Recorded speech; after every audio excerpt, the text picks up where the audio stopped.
चला, वर्ग उघडला आहे. चला लवकर. हा, आल्या. हे काय आलं? या लक्ष्मीताई, तुमचं स्वागत आहे. हेलो। हॅलो. वेलकम. जय गुरु। हाँ, जय गुरु। जय गुरु। आप पहले हाँ। हेलो। पहले आ रही क्या? Hello, am I audible? Hello, ऐकू येत आहे ना? हो हो. हाँ, फल ओके। किती जय लेट आ गुरु. रहे हैं आज. जय गुरु. जय गुरु. जय. जय गुरु, जय जय गुरु. गुरु। त्यांनी पहिला नंबर मारला. हा. येस. चालू करूया करायचं आपण. येतील. करायचं कोणी आलं हा, नाही अजून. येतील ते. येतील येतील. म्हणजे आपला परत पहिल्यापासून कुठपर्यंत झालं? लावा. नाही. 10वा श्लोक.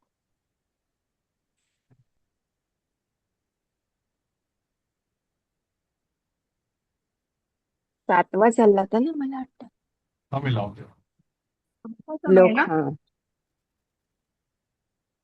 हो, वर्षा समय. हो.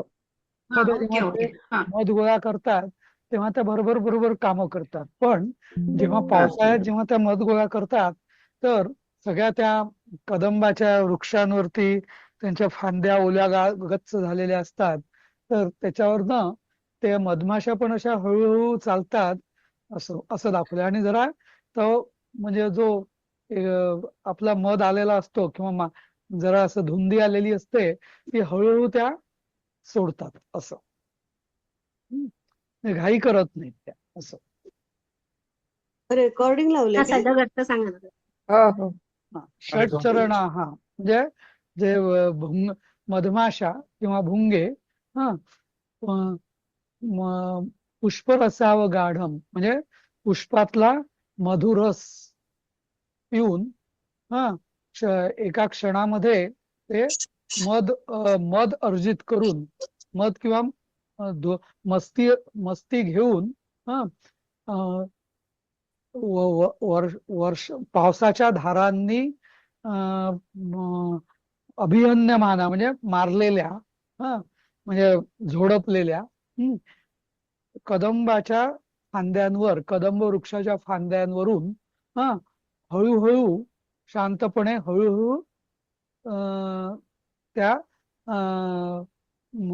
तो मदम त्यजंती म्हणजे तो मध जो आलेला आहे तो हळूहळू सोडतात असं. त्या धुंदीत अशा असं हे करतात. म्हणजे मध कुठे सोडतात? मध सोडतात म्हणजे ती सुस्ती आलेली असते ना, आळस, सुस्ती किंवा आळस, तो असा हळूहळू सोडतात. शनैही आणि विलंब मानाहा म्हणजे हळूहळू सोडतात असं. त्यजंती म्हणजे सोडतात असं. म्हणजे पोळ्यामध्ये सोडत असतील ते मधाच्या पोळ्यात नाही नाही नाही, असं नाही. जमा करायला. नाही नाही. तसं नाही अगं, त्यांना जो आळस आलाय मधमाशांना तो हळूहळू त्यांचा कमी होतोय. म्हणजे हळूहळू त्या पाऊस असल्यामुळे त्या त्या एरवीच्या स्पीडनी त्या जात नाहीये, असं हळूहळू जातात. हळूहळू असा जातात. त्याचा ओके. अर्थ. हा. हम्म. ते सर पुष्प रसाव गाढमचं विसर्ग काय आहे? संधी विग्रह काय आहे सर? पुष्परस अवगाढम. हा. अवगाढम म्हणजे काय आहे? शोषलेला. हा.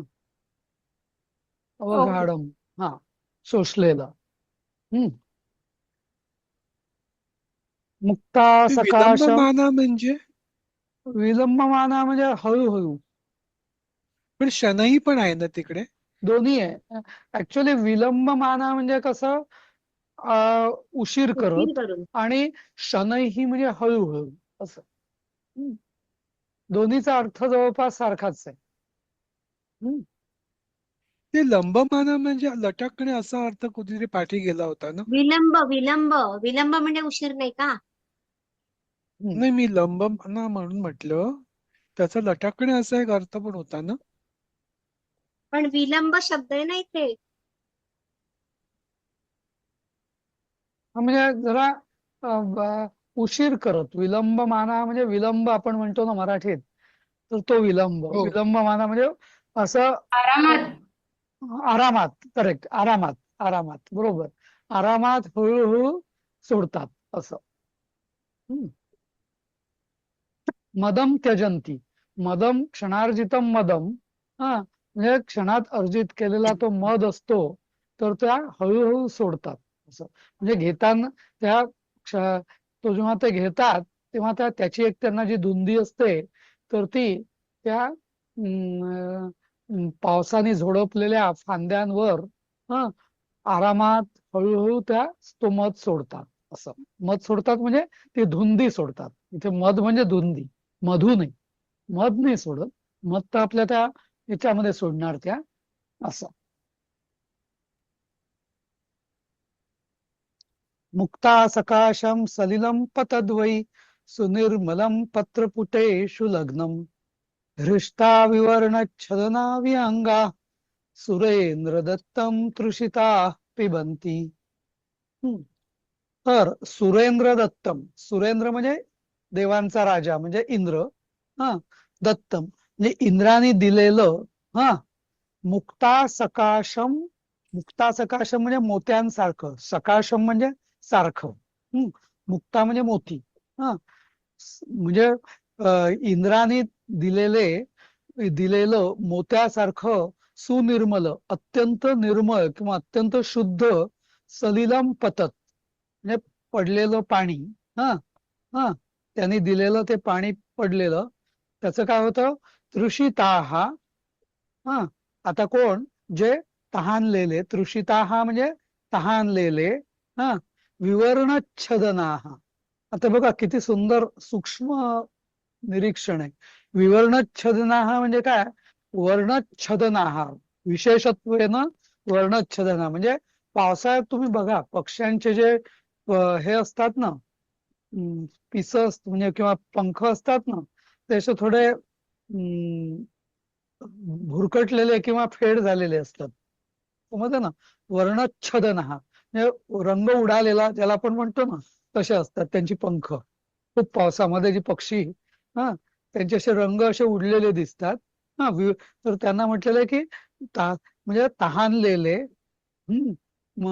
पंख, पंखांचा रंग उडलेले, विहंगा, विहंगा म्हणजे विहंग म्हणजे पक्षी, विहंगा म्हणजे अनेक पक्षी, बहुवचन. हृष्टाहा आनंदाने, आनंदित झालेले, पत्रपुटेषु, पत्रपुटेषु लग्नम, पत्रपुटेषु म्हणजे त्या पानांमधल्या, पुट म्हणजे पुडी, आपण म्हटलेलं ना मागे, पुट म्हणजे पुडा किंवा पुडी, तर त्या पानांच्या ज्या म्हणजे पानांमधले लग्नम म्हणजे पानांच्या पुड्यांमधले चिकटलेले, लग्नम म्हणजे लग म्हणजे ऍक्च्युअली मराठीत जो लागणे आपण म्हणतो ना शब्द, लागणे, तर हा शब्द लग या धातूपासूनच आलेला आहे. लग्न म्हणजे काय, लागणे, चिकटणे, हा लागणं म्हणजे चिकटणंच नाही का. तर लग्न हा शब्द सुद्धा ऍक्च्युअली त्याचा शब्दशः अर्थ आहे चिकटणं. आपण म्हणतो की या दोघांचं लग्न झालं म्हणजे ते एकमेकांना अक्षरशः चिकटले असं. तर तर पत्रपुटेषु लग्नम म्हणजे काय, की पानांच्या पुट, पुट म्हणजे पुड्यांमधली किंवा पानांना चिकटलेलं पाणी ते पितात असं म्हणतात. म्हणजे आता कसं ते मुक्ता सकाशम, जसे ते पाणी, जसं ज्याला आपण म्हणतो ना, काय त्याला म्हणतात, दव किंवा अळवा म्हणजे कमळावरती असं पानावरती जेव्हा पाणी राहतं ना, पाण्याचे थेंब ते पकडतात पानावरती, ते एकदम असं मोत्यासारखं चमकतं ना ते पाण्याचे थेंब, तर ते आनंदाने पक्षी पितायत असं हे सांगितलंय. समजलं नाही सर. का? प्रत्येक शब्दाचा अर्थ कळला ना, कुठल्या शब्दाचा अर्थ नाही कळला? आता हे सुरेंद्र दत्त म्हणजे तुम्ही म्हणालात की देवांचा राजा इंद्राने दिलेलं, बरोबर, पण त्यांनी काय दिलं? पाणी. कारण पूर्वीपासून आपण ऐकतो ना की इंद्र हा पावसाचा राजा आहे. पर्जन्याचा राजा अच्छा. कोण? हा पूर्वी नाही हा. का तो हो कृष्णाची हो ती कथा आहे ना, ठीक आहे. की त्या हो हो कृष्णा हो. सगळ्या गोकुळामध्ये त्यांनी सांगितलं की तुम्ही इंद्राची पूजा कशाला करता, हा आपला पर्वत आहे याची हो पूजा हो करा, गोवर्धनाची. मग इंद्र रागवला आणि मग त्यांनी खूप मुसळधार पाऊस पडला. मग कृष्णाने करंगळीवर गोवर्धन पर्वत उचलून सगळ्यांचं रक्षण केलं. तर इंद्र हा पावसांचा राजा असं मानलं जातं. असं म्हणून तर सुरेंद्र इथे दत्तम. पतद्वयी म्हणजे काय? पतत आणि पतत वै. अधिक पतत पतत हा अधिक वै. वै. पतत. हा पतत अधिक वय. आणि वै. वईचा अर्थ काय? पतत वै. वैचा अर्थ नक्की जणू काही असं असेल. वै सारखा म्हणजे म्हणजे जणू काही मोत्यांसारखं. हा जणू काही असं असं वाटतं मला. नक्की आठवत समजत नाही मला, पण बहुतेक वै म्हणजे सारखं असं जणू काही ज्याला आपण म्हणतो. हा म्हणजे सुरेंद्र दत्तम सुनिर्मलम सलिलम मुक्ता सकाशम म्हणजे सुलिलम पतत मुक्ता सकाशम वै असं. मुक्ता सकाशम म्हणजे मोत्यांसारखं, जणू काही मोत्यांसारखं असं. देवांचा राजा इंद्राने दिलेले जणू काही मोत्यांसारखे पडलेले निर्मळ पाणी. हा तहानलेले, पंखांचा रंग उडालेले, आनंदी पक्षी हा पानाला चिकटलेलं पाणी पितात असं.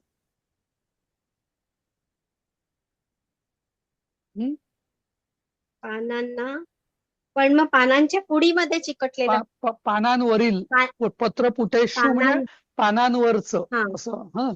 असं म्हणता येईल. पानांवरील रादर असंही म्हणू शकतो आपण की तृषिताहा विवर्णच्छदनाहा विहंगाहा. म्हणजे असं आपण करता येईल. करता जर आधी घ्यायचं म्हटलं तर तृषिताहा म्हणजे तहानलेले, विवर्णच्छदनाहा म्हणजे पंखांचा रंग उडालेले, हृष्टाहा आनंदी, विहंगाहा पक्षी, सुरेंद्र दत्तम मुक्ता सकाशम सुनिर्मलम पत्रपुटेषु पतत्वै पत्रपुटेषु लग्नम सलिलम पिबंती असं होईल. मग ते जरा एकदम क्लिअर होतं. आपण हे अन्वयामध्ये हे आधी घेऊया. आपण करता आधी घेऊया. हृष्टाहा ह्या झाला करता. नंतर सुरेंद्र दत्तम मुक्ता सकाशम नंतर विवर्णच्छदनाः तृषिताः हृष्टाः विवर्णच्छदनाः तृषिताः विहंगाः असं येईल ना. हा हृष्टा आधी घेऊ आपण, विहंगाच्या आधी घेऊ. कारण ते सगळे विशेषण आहे. सुरेंद्र दत्तम मुक्ता सकाशम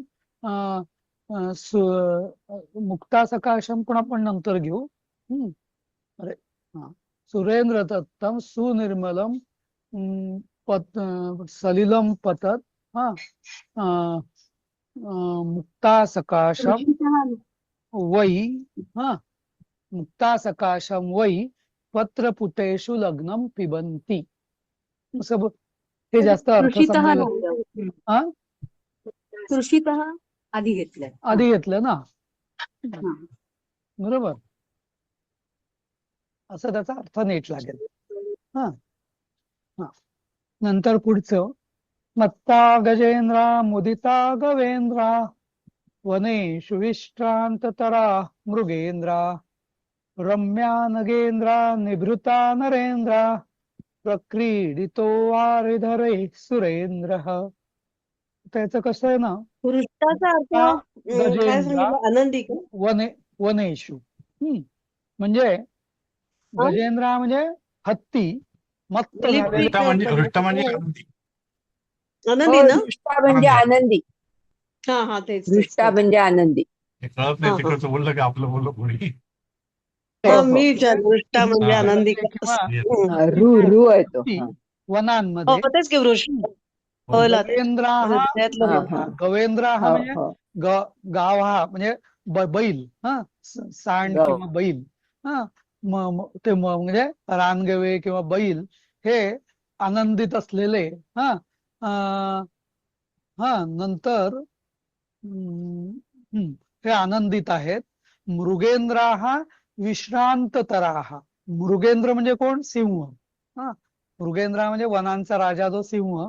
तर सिंह जो आहे तो एकदम विश्रांत तर अगदी पूर्ण गाढ झोपेत आहे किंवा पूर्ण आराम करतोय.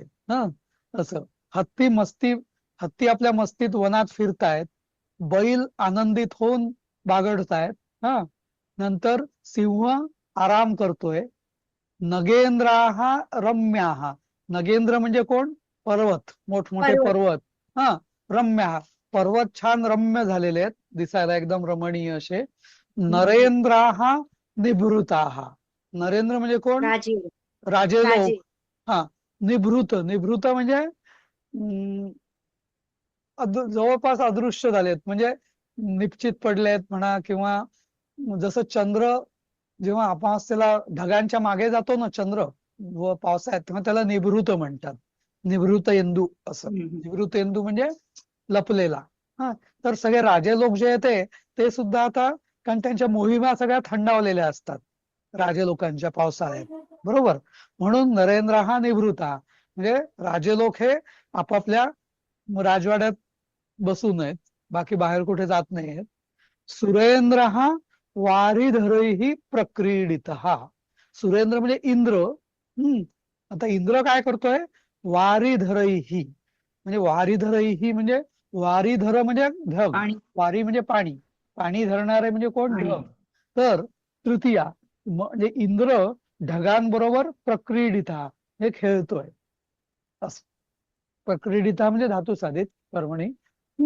तर असं सगळं म्हणजे हत्ती काय करतायत तर मस्तीमध्ये वनात फिरतायत, हा. बैल जे आहेत ते आनंदित आहेत, सिंह आराम करतोय, आरामात आराम, विश्रांत तर म्हणजे खूप आराम करतोय, हा.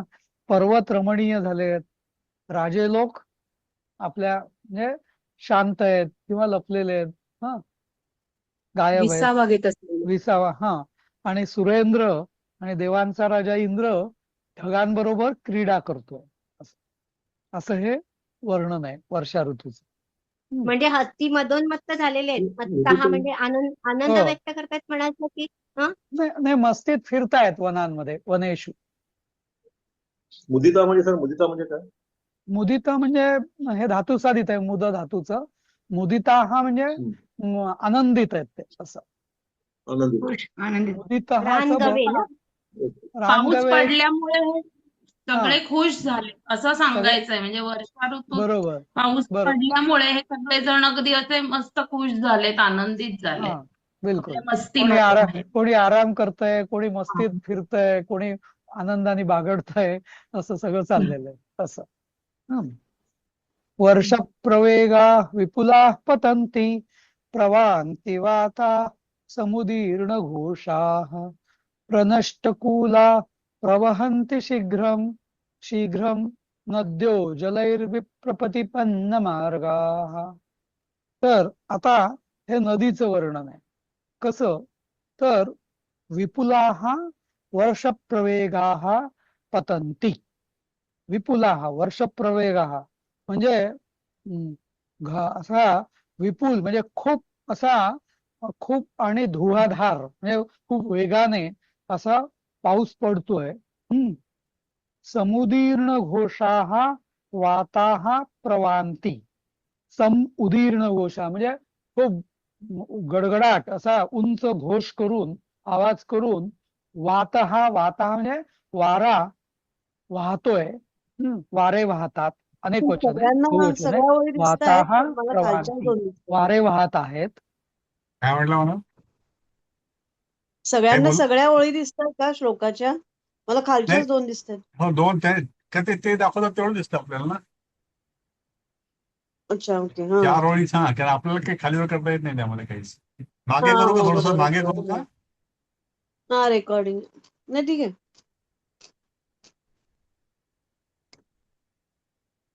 वर्ष प्रवेगा विपुलः पतन्ति, प्रवान्ति वातः समुदीर्ण घोषः, प्रनष्टकूलः प्रवहन्ति शीघ्रं नद्यो जलैर्विप्रतिपन्न मार्गः.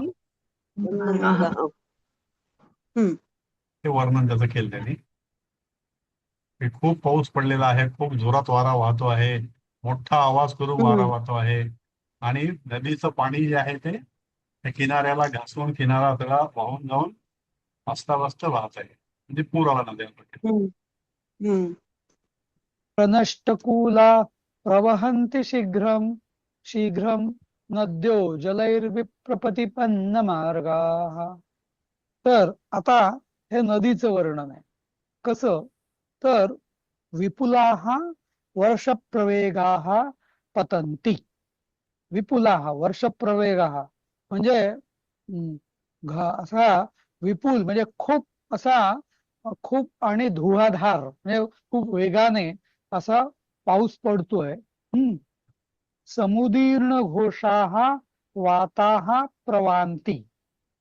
उदीर्ण घोषा म्हणजे खूप गडगडाट असा उंच घोष करून आवाज करून वातः म्हणजे वारा वाहतोय. वारे वाहतात. अनेक वचन आहे, बहुवचन आहे. वाताः प्रवान्ति वारे वाहत आहेत. आता प्रनष्ट कुलाः. कुल म्हणजे मग आपण पूर्वी बघितलेले कुल म्हणजे नदीचा तीर, बरोबर. तर प्रनष्ट कुलाः तर नदीचे जे काठ आहेत ना ते नष्ट होऊन जातात, कारण नदी त्या काठाच्या बाहेर येते ना, पसरते, बरोबर. नदीला पूर आल्यामुळे त्यामुळे सगळे नदीचे जे किनारे आहेत ते नष्ट होऊन जातात. विप्रतिपन्न मार्गाः. आता विप्रतिपन्न मार्ग म्हणजे प्रतिपन्न म्हणजे मार्ग बदलते. ती नदी पावसाळ्यात मार्ग बदलते. कारण काय, तिला जसा उतार मिळेल तसा ती जाते. कारण एवढं पाणी वाढतं, नदीचा प्रवाह जेव्हा पात्र जेव्हा दुथडीवरून वाहतं तेव्हा त्याचे उतार चढावाचं हे बदलतं ना, त्यामुळे ती वेगळाच मार्ग शोधते. मग त्या पाण्याला वेगळा मार्ग मिळतो. आणि मग नद्या म्हणजे नदीचं बहुवचन. नद्या वेगळ्या मार्गाने म्हणजे वेगळ्याच मार्गाने एकतर किनारे सोडून वेगळ्याच मार्गाने शीघ्रम आणि अत्यंत वेगाने जलैहि प्रवहन्ति पाण्याने पाणी वाहतात असं. तर हे नदीचं बघा किती सुंदर वर्णन केलंय. जसं ते आपण ऐकतो ना की बिहारमध्ये जी कोशी नावाची नदी आहे ना, नेपाळहून बिहारमध्ये येते, तर तिला असं म्हटलं जातं की ती बिहारचे अश्रू असं तिला म्हणतात. कारण तिची अशी विशेषता आहे की ती दरवर्षी पावसाळ्यामध्ये तिचं पात्र पूर्ण बदलतं, होत्याचं नव्हतं होतं. त्यामुळे ती सगळ्या म्हणजे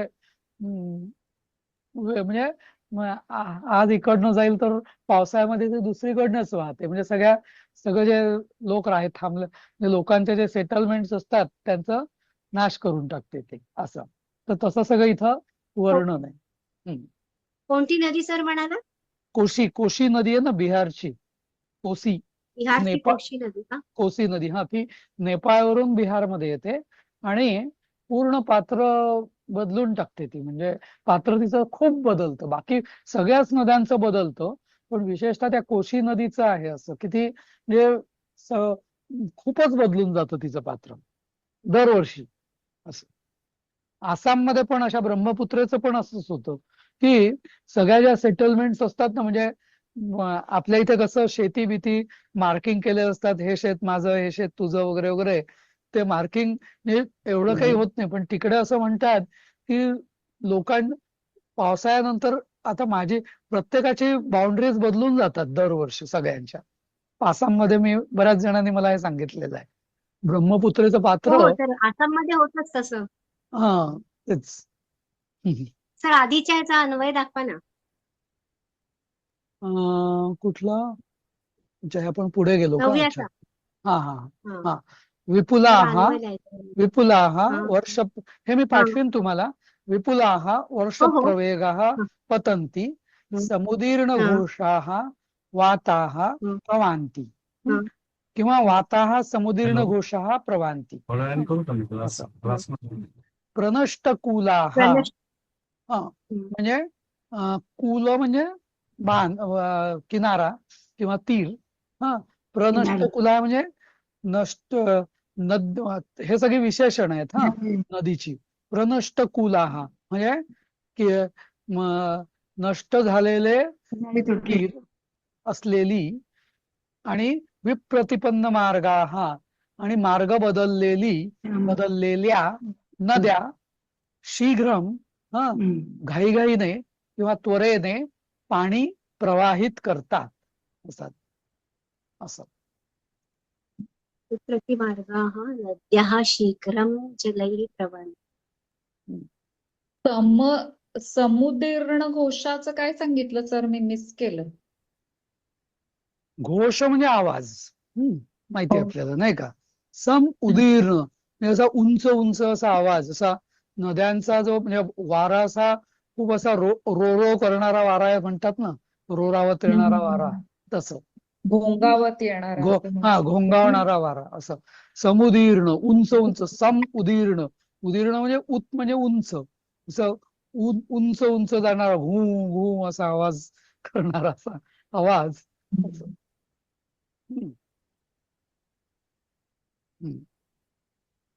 नरै नरेंद्रा इव पर्वतेंद्रा सुरेंद्र दत्तै पवनोपनीतै घनांबुकुंभैर्धरणी विसृप्ता तमो विलिप्ता नदिशः प्रकाशा. तर आता हे जरा ना यांनी असं उदाहरण दिलेलं आहे की हे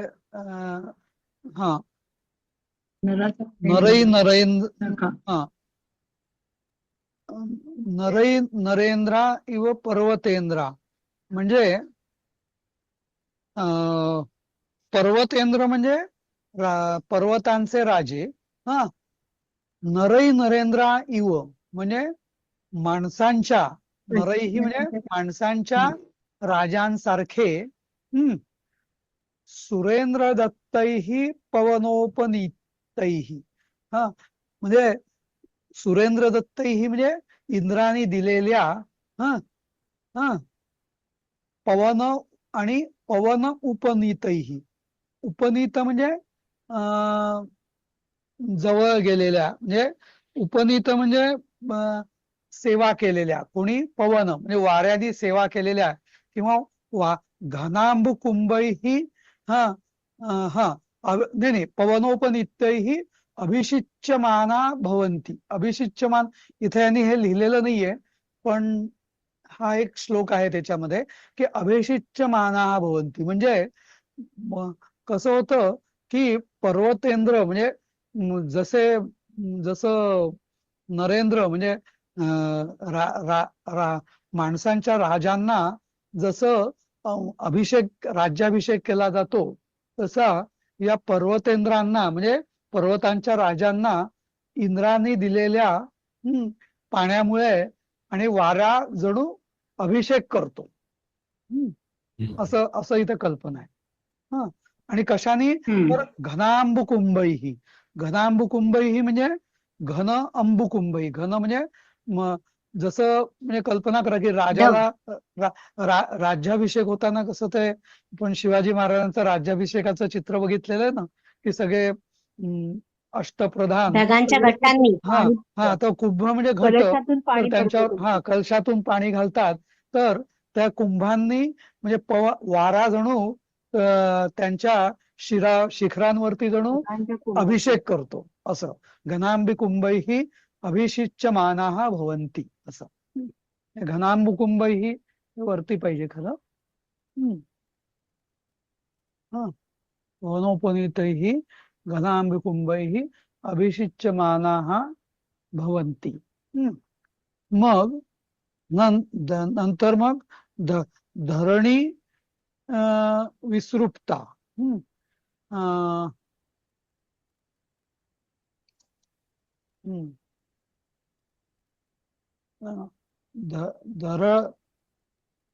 धरणी विसृप्ता.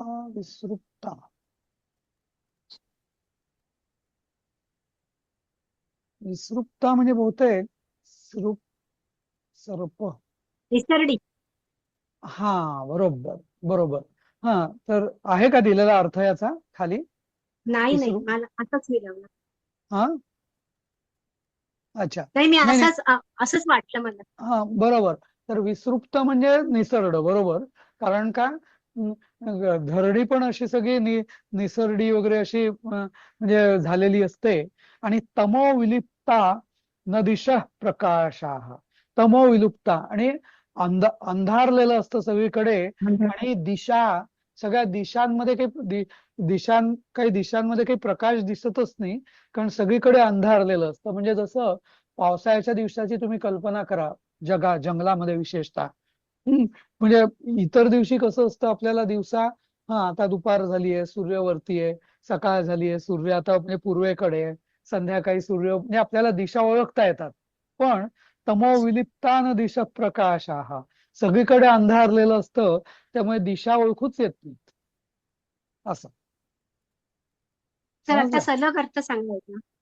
हा, तर नरै नरेंद्रा इव पर्वतेन, नरै नरेंद्रा इव म्हणजे मनुष्यांमधील राजे लोकांसारखं, पर्वते, पर्वतांचे राजे इंद्राने दिलेल्या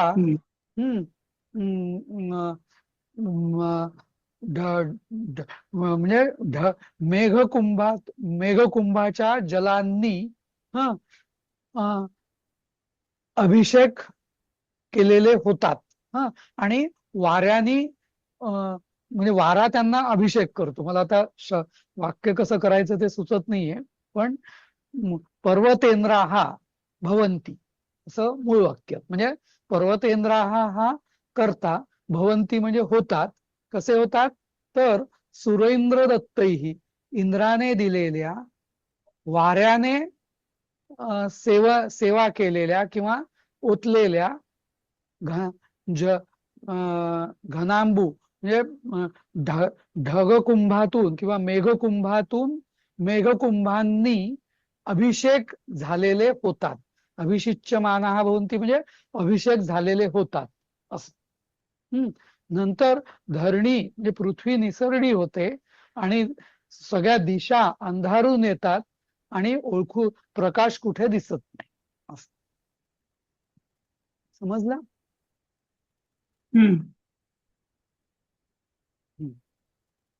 नंतर ढगातील पाण्याच्या महीधराणाम पाहिजे ना. धारा विधौतान्यधिकम विभांती. काही बोललात का तुम्ही? हा, ढगातील पाण्याच्या कुंभांनी हो, असं पाहिजे ना.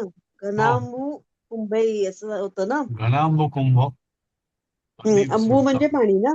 आंबो पाणी पाणी परवा कधीतरी सरांनी सांगितलं होतं. हो हो हो. कुठल्या तरी श्लोकात. हा प्रमाणै विपुलै प्रपातै मुक्ता कलापै इव लंबमानै.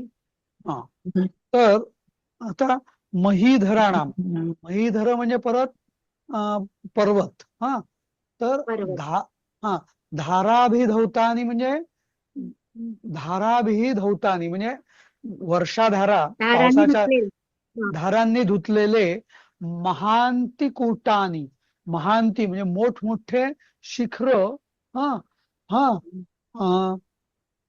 अधिकम विभांती खूप असे दिसतात ते. कारण सगळे पर्वत असे स्वच्छ, त्यांची शिखरं मोठमोठे, म्हणजे त्यांची अशी ती शिखरं जी आहेत ना, ती अजून अशी शार्प होतात आणि मोठमोठे वाटतात. महाप्रमाणैही, आणि ती अजून कशी दिसतात, तर महाप्रमाणैही विपुलैही प्रपातैही म्हणजे कशाने ती चमकतात, तर मोठ्या प्रपातैही, प्रपातैही म्हणजे पडणाऱ्या, लंबमानैही लांबलचक, मुक्ताकलापैही इव म्हणजे मोत्यांचा हार, मुक्ताकलाप म्हणजे मोत्यांचा हार. तर जसं तुम्हाला आठवत असेल, आपण इकडे जातो कोकणातून जाताना वगैरे, मुंबई पुण्यातून येताना घाटामध्ये जसं धबधबे जे असतात, ते जणू असं वाटतं की जणू त्या शिखरांना जणू मोत्यांच्या त्यांनी सरी घातलेल्या आहेत, मोत्यांची सर घातलेलं आहे असं वाटतं. अशी उपमा दिलेली. मुक्ता कलापैही इव म्हणजे मोत्यांच्या सरीसारखे वाटतात, दिसतात असं. प्रपातही म्हणजे धबधबा ना. प्रपातही म्हणजे धबधबा. धबधबा. हो. असं. सर हा अन्वय बरोबर आहे. महीधराणाम धाराभिधौतानि महांती पूतानि हो हा अधिकं बरोबर. विभान्ति. पहिलं वाक्य दुसरं आहे म्हणजे वेगळं आहे आणि मग पुढचं वाक्य वेगळं आहे. हम्म. कारण पहिलं महीधराणाम म्हणजे धाराभिधौतानि महांती कुटानि अधिकं विभांती, तर तिथं झालं. विभांती म्हणजे काय? विभांती म्हणजे चमकतात. चमकतात. हा. आणि किंवा मग याचं जर एकच वाक्य जर करायचं असेल तर महीधराणाम काय होणार एक वाक्य? नाही होत. ते धाराभिधौतानीच धाराभिही असेल का? नाही ते धाराभिधौत त्याचं धौतम आणि ते म्हणजे नपुसकलिंगी बहुवचन आहे. ते धाराभिधौत महीधराणाम म्हणजे महीधर म्हणजे पर्वतांचे असं. धाराभिधौतानि महांती कुटानि अधिकं विभांती असं. धाराभिधौतानी म्हणजे काय सांगितलं? पावसाच्या धारांनी धुतलेले. किंवा एकच वाक्य असं जर करायचं असेल तर करता येईल की महीधराणाम धाराभिधौतानि महांती कुटानि महाप्रमाणैः विपुलैः प्रपातैः लंबमानैः मुक्ताकलापैः इव विभान्ति असं एक वाक्य होऊ शकेल. हे इथं विभांती काढूनच टाकायचा आणि अधिकम आणि हे असं होऊ शकेल. महीधराणाम धाराभिधौतानि महांती कुटानि, कारण हे त्याचा कर्ता झाला. अधिकम म्हणजे खूप जास्त. महाप्रमाणैः विपुलैः प्रपातैः हे सगळे तृतीया म्हणजे मोठ्या प्रमाणात भरपूर पडलेल्या. लंबमानैः लांबलचक. मुक्ताकलापैः म्हणजे मोत्यांच्या सरीसारखे चमकतात असं. हे जास्त म्हणजे बरोबर. पर्वतांची शिखरं म्हणायची का? महाधराणा म्हणजे मोठमोठ्या पर्वतांची शिखरं. मोठमोठ्या पर्वतांची वर्षाधारांनी धुतलेली मोठमोठी अधिकम विभांती पाहिजे ना. शिखरं मोठ्या प्रमाणात. अधिकम वर गेले ते खाली पाहिजे ना. नाही महीधराणा बरोबर बोलते खाली नाही पाहिजे. ते महाप्रमाणैः विपुलैः प्रपातैः लंबमानैः मुक्ताकलापैः इव अधिकम विभांती असं पाहिजे का? असं मला वाटतं. अधिकम कुठून आलं? वर आहे ना अधिकम. हा नाही बरोबर. कुटा आणि अधिकम त्याच्या बरोबर पुढे आहे. विभांती होता ना आधी हा. तिकडे होतं विभांती. खाली आल्यावर अधिकम विभांती अधिक चमकतात असं पाहिजे ना. अच्छा ओके. महाप्रमाणेही आहेच त्याला बाकीची विशेषण ती आहेतच ना. ते अधिक विभांतीचं हे होतं क्रिया अधिकम विभांती बरोबर आहे. एकत्र यायला पाहिजे. क्रिया विशेषण होतं ते अधिकम. हो बरोबर. ते अधिकम खाली गेले. ऍक्च्युली तसं पाहिजे होतं. बरोबर. कदाचित पुढे करतात का बघूया. अर्धवट झालंय त्यांचं तर म्हणजे ठीक आहे बघू ना. थोडस वर्षाधारा चाललंय आणि लांबलचक आणि प्रपातही म्हणजे मुसळधार. लांबलचक मोत्यांच्या सरीसारखी दिसतात असं. तर म्हणजे धबधबे ना. प्रपात म्हणजे धबधबे. धबधबे. मग त्या धबधब्यासारखे म्हणजे थोडक्यात ते धबधब्यांनी ते पर्वत शिखर असे हारासारखे दिसतात. ते पाणी चमकत असेल ते. हो बरोबर. प्रपातही वगैरे सगळे तृतीयमध्येच आहेत सगळे. महाप्रणयही विपुलैः प्रपातैः लंबमानैः हे सगळी त्या मुक्ताकलापैहीची विशेषण आहेत. म्हणजे पर्वतांचे उंच उंच शिखर लटकणाऱ्या मोत्यांच्या माळाच्या सारख्या मोठ्या मोठ्या काय धबधबे म्हणा का झरे म्हणा त्याच्याने सुशोभित दिसतात तसे. म्हणजे ते त्यांचे धबधबे जे आहेत ते हारासारखे दिसतात. धबधबे हारांसारखे दिसतात. मुक्ताकलापैही इव म्हणजे मोत्यांच्या सरी सारखे सारखे चमकतात ते किंवा ते पाणी चकाकतात. चमकतं ना, ते गळ्यात घातल्याच्या हारासारखं दिसतं. बरोबर. वहन्ति वर्षन्ति नदन्ति भान्ति ध्यायन्ति नृत्यन्ति समाश्वसन्ति नद्यो घनामत्त गजावनान्ता